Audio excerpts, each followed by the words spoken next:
in general Here's an on ugly censorship. thought.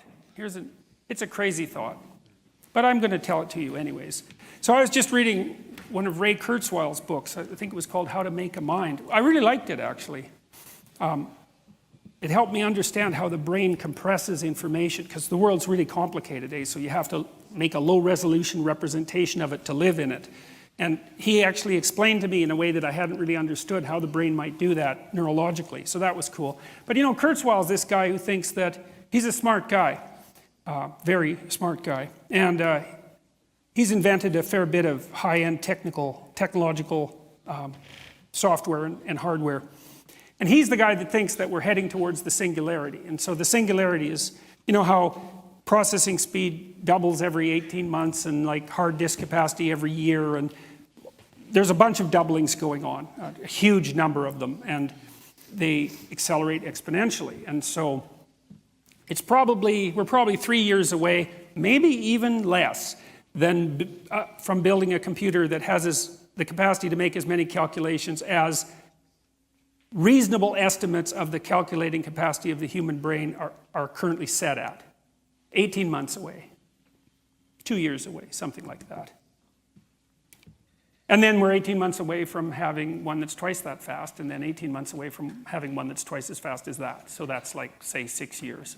And we've got something that's 8 times as smart as a human being.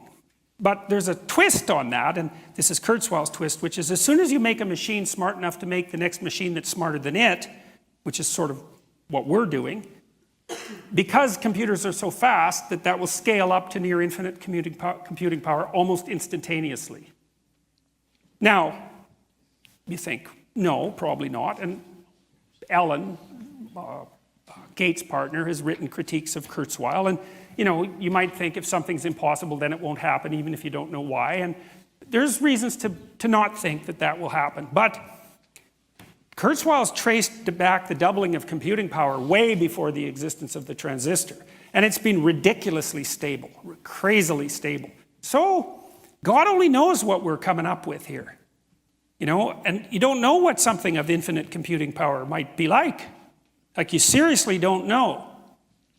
And there are serious people who are very, very, very worried about that. They're very worried, for example, that companies like Facebook and Google will manage that first. And you know, those companies are already making censorship AI bots. And that's not that smart. It's sort of like making really fast robots that can shoot people. It's not that smart. And we're doing that too, very rapidly. And you know, I know some guys who work in advanced AI. And you know how you watch the Terminator movies and you see the robots that miss when they shoot at you? Like, they're not very bright. Because the bright ones not only shoot at where you are, but they estimate where you're going to be when you make your escape moves, and they shoot there simultaneously, and their death rate is 100%. And so, there's no war against the robots. I mean, when those things get going, they're going to be so much faster than us that we'll look like we're moving through molasses to them. So, you know, so maybe what we're deciding now with all of our individual decisions about censorship and the way that we're going to construct the world and all that is exactly what kind of superintelligence we're going to bring into being. And I would suggest that we try to bring one in that's good and moral rather than one that's evil and demonic. Right. So, what can we do about that? There's only one answer to that, as far as I know, that works, is get your act together. You're going to be the person who's working in AI, right? I know some of these people. They better be good people, because they're going to build whatever they're like into their machines. So they better have their heads screwed on straight, because they're going to get amplified like mad.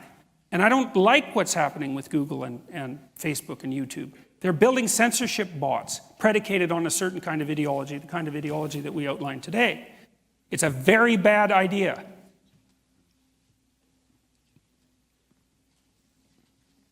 Hopefully good people will stop that. So then what that means is that your moral obligation is to be good. And the way you do that is first by stopping being bad.